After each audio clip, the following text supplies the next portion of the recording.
mi mo fẹ́ béèrè question kan lọ́wọ́ yín sir. Táwọn èèyàn ní kí n béèrè.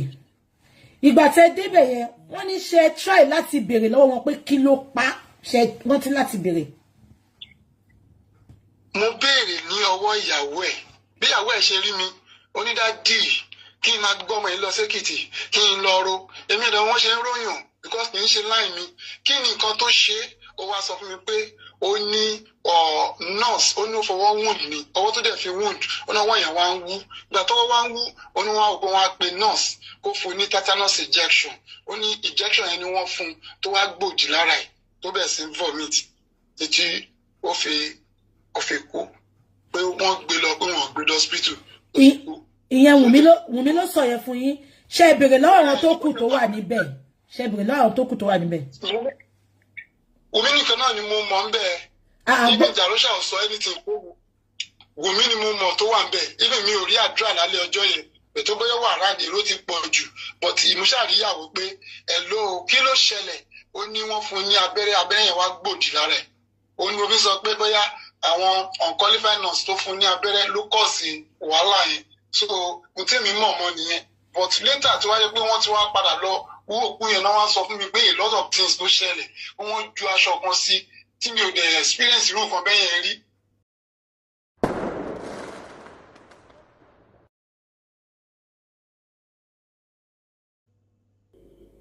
Welcome once again to this channel.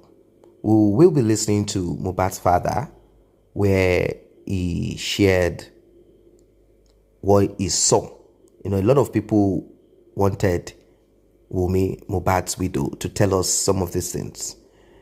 Obviously, she knows more than Mohbad's father, but what Mohbad's father could glean, capture here and there when he was on ground, when he arrived, he wants to share some of these things with us, and obviously some of the, information that, he got to know later.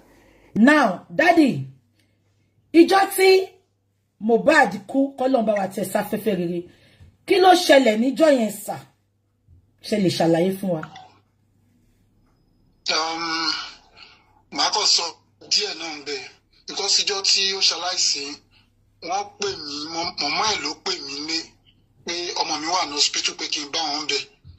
Adẹ̀jọ kúrò ní Ìkòròdú, Adébẹ̀. That the hospital tí wọ́n describe fún wa, which is hospital wà ní Ọ̀ṣápá, London. But my video Ọ̀ṣápá, London was around 7 o'clock. Daddy Edu sir. 7 o'clock láàárọ̀ àbí 7 o'clock lálẹ́? Sir? Alẹ́ mà, after 7 lálẹ́. So bá tí wọ́n máa pè mí, ó jẹ́ ìkan nínú àwọn tó ń tẹ̀lé Mohbad, which is Darosha, ló pè mí pé ló dádì igbe ara ọmọ yẹn ti yá ọ pé kí n padà sílé. Pẹ̀lú bí ẹ ṣe ń pe mọ̀mọ́ ẹ̀ látàárọ̀, ó wá yé mi. Èmi fúnra mi wá sọ fún ìyá Mohbad pé tó fi lè gbèrú èdè yẹn, ọmọ yẹn ti kú. So bó ṣe gbọ́ ọ̀rọ̀ yẹn ní bus stop ń bẹ̀. Daddy ẹ dúró sir. Ẹ dúró sir. Yes sir. Báwo lẹ́yìn ṣe sáré conclude pé bọ́n ṣe pé yẹn pọ́mọ yẹn ti kú? Ṣé ti rí nǹkan kan tẹ́lẹ̀ tẹ́ fi sọ? Èmi gbọ́ conversation wọn pẹ̀lú mọ̀mọ́ Mohbad, wọn ò pè mí. Ẹ gbọ́, so bá ṣe ń lọ, wọ́n sọ pé okay, ṣé wọ́n ti ń gba treatment, ṣé kìnní kan ti ń lọ, ẹlòmíì àtúnpè. Àwọn òde gbọ́n kankan. Ìgbà tí mo wá dé point ibi tó sọ pé hospital, ẹjọ́ a ti wà ní bus stop Ọ̀ṣápá, London náà o. Ẹ wá mú wa ká lè di hospital yẹn. Wọ́n sọ pé ẹ má wọrí sà, ara ẹ̀ ti wà òkè, ara ẹ̀ ti yá. Ara ẹ̀ ti yá kẹ̀. So mo wá wo èdè yẹn pé èdè akọlẹ̀ léyìí.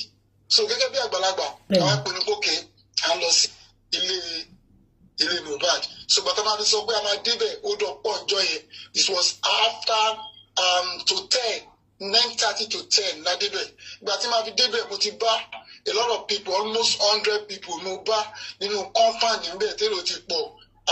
Ìgbà tí máa tiẹ̀ wọlé, mi ò kọ́kọ́ rí Mohbad níbi tí wọ́n tẹ sí ní pálọ̀. Mo láti sáré gun òkè níbi tá a ti máa ń pàdé. Ìgbà tí mo dé máa débi tá a ti máa ń pàdé mo kàn rí aṣọ ẹ̀jẹ̀ ń bẹ̀ ni. Ìgbà tí mo ṣe wá wọ́n pè mí dádì, ó wà ń bí mi ò rí. Àwọn tètè mo ṣe wá padà, mo ṣe wá rí Mohbad ibi tí wọ́n yẹn bá mọ̀ ẹ̀ sí.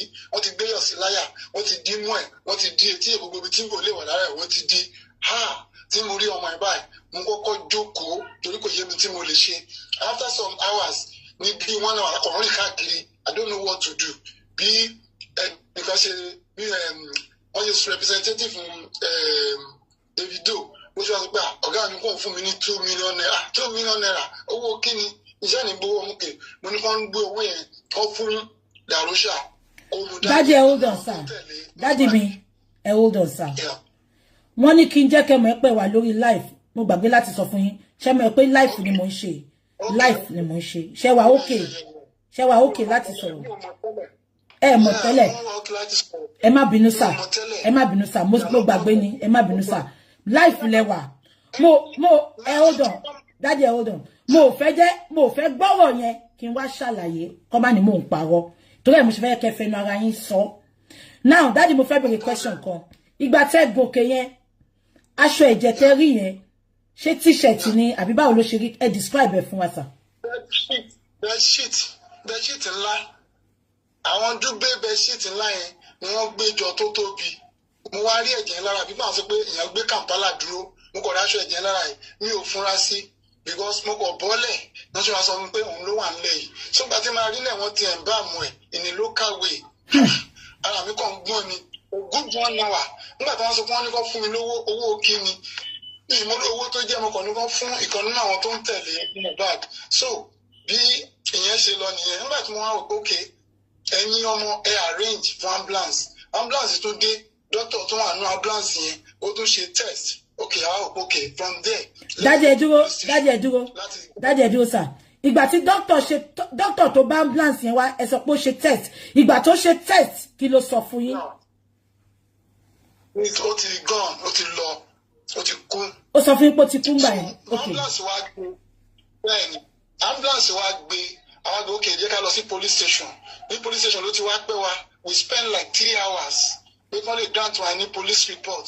So wọ́n dẹ̀ ti kọ letter fún wa ti ṣe everything kíkọ sign. Mo ti sign already gan. Bí ọ̀gá mi ṣe wá nìyẹn pé they cannot grant me any police report. Only when this event happened, where did you report? I wasn't there. I'm a stranger here. No. So they cannot give us any paper. So from them, I'll go where let's take him to mortuary at Ikorodu. That's the arrangement between us and the ambulance man. Ambulance man don't agree. Okay, but my day Ikorodu mortuary. Agreement yet to pay me. And if I be seen in mortuary, so where is the police report? Why is the doctor report? So we were confused.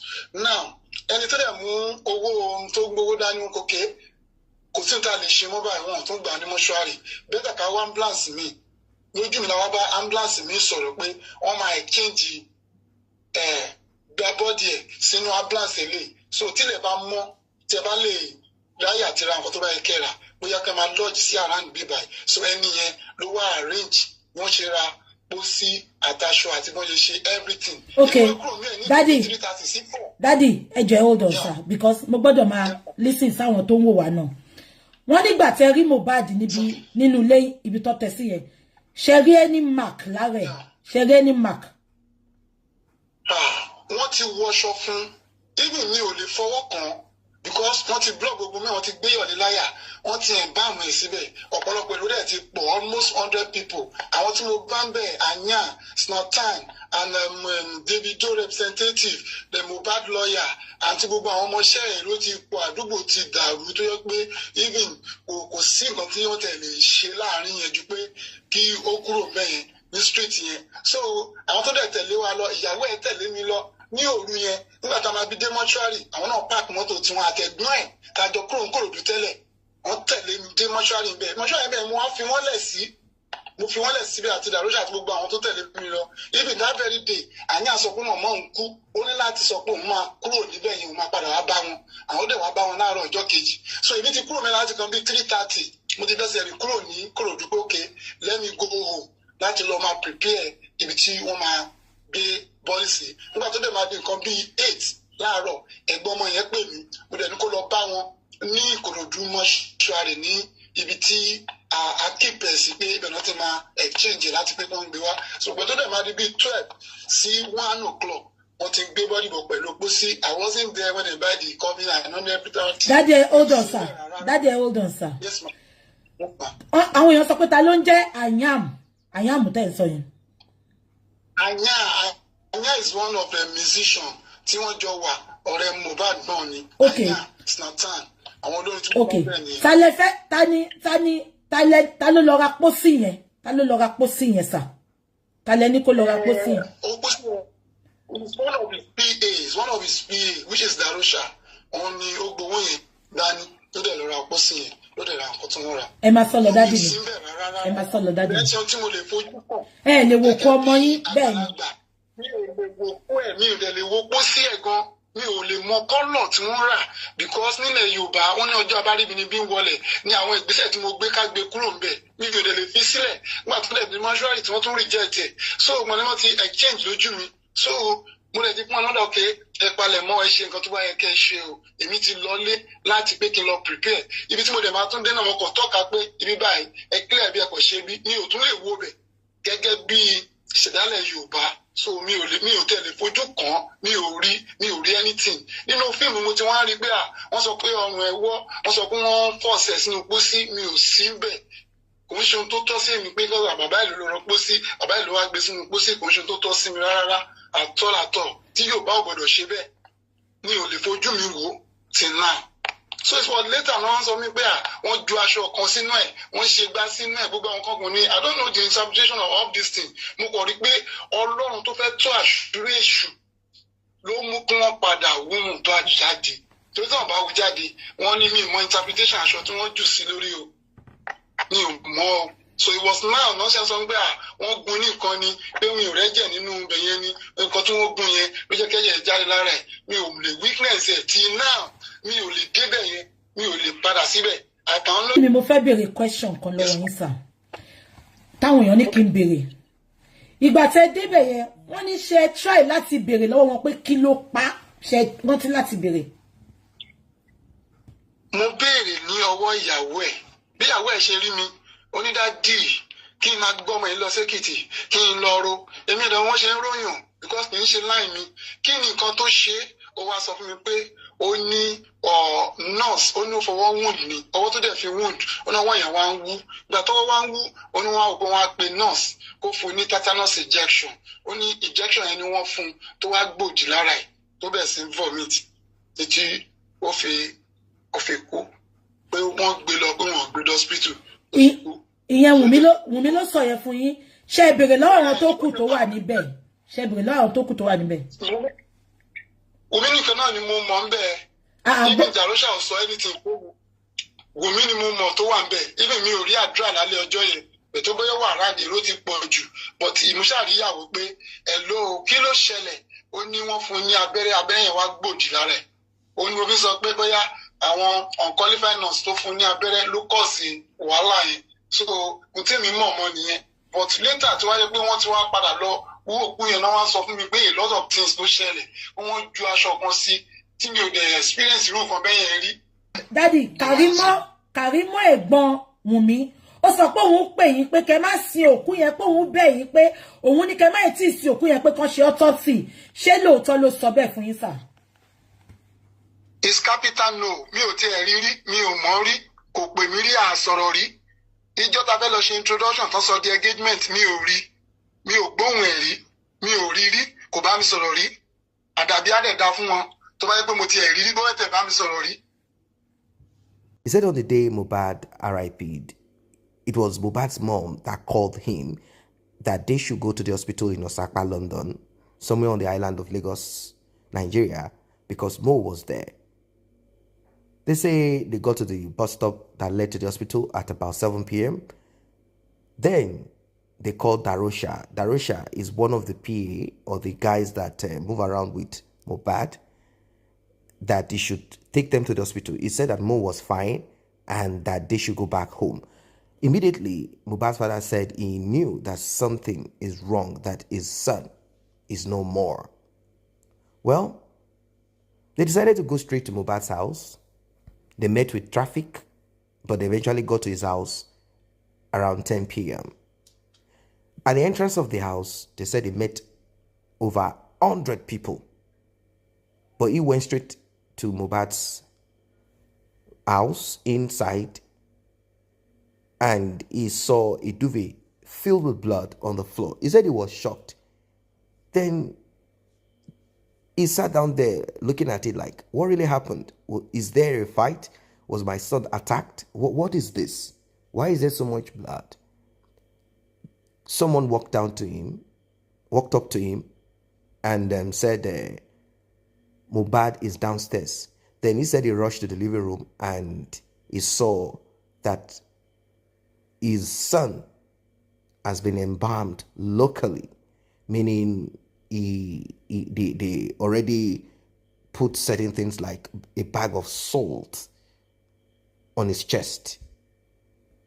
And one of Davido's representative walked down to him and gave him 2 million naira. And he said, no, what is this for? I don't need any 2 million naira. What are you giving me money for? Eventually, the man persisted and said, no, this is from Davido, the musician. He wants to give you this to assist you. Well, the 2 million naira, he said, I told Darosha, Mohbad's PA, to take the money. Then we arranged for an ambulance. A doctor came with the ambulance and checked his pulse and certified him RIP.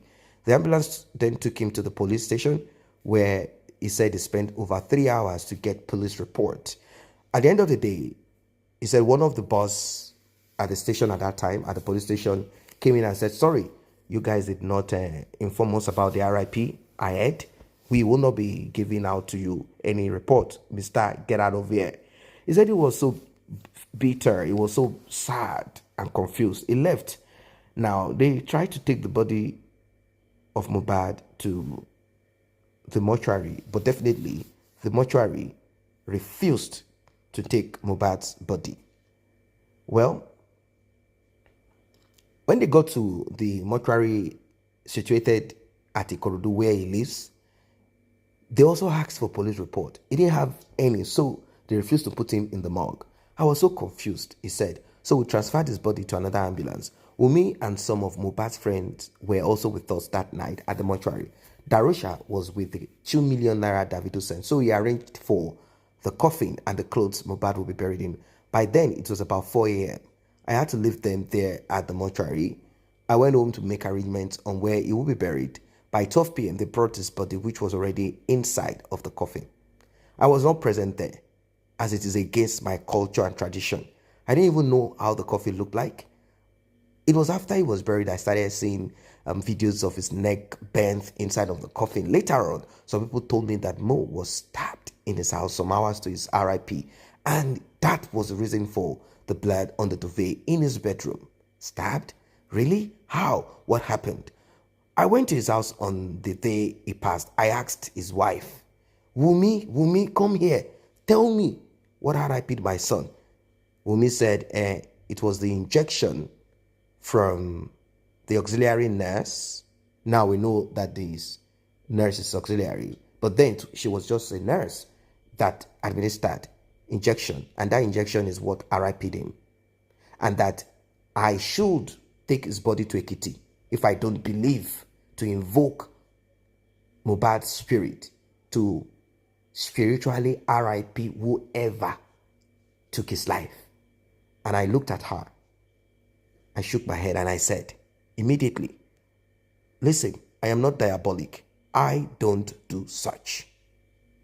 So to everyone saying that one Obi Kubana chief priest sent me 4 million naira and I've been taking money from people, I am sorry to disappoint you. No, not at all. In fact, I am ready to present my bank statement and transaction. And moreover, I don't even use Union Bank of Africa. Adura is my son. Adura is my second born. Mohbad is my second born, while Adura is the third. Adura is 20 years old.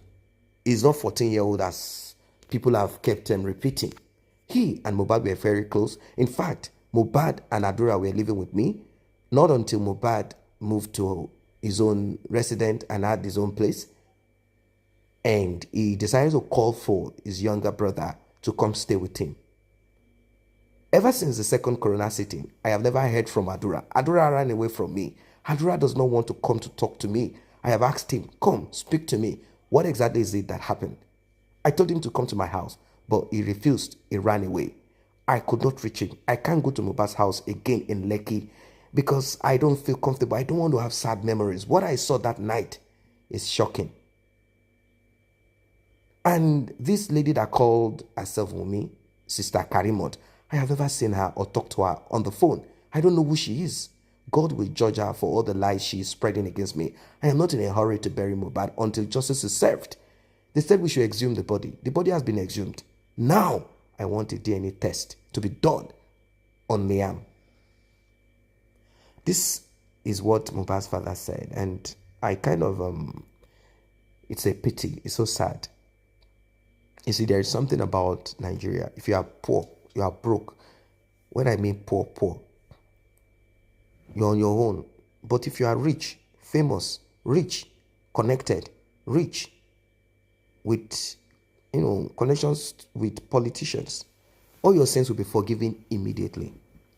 Because there are certain things that we are beginning to hear now that are not clear.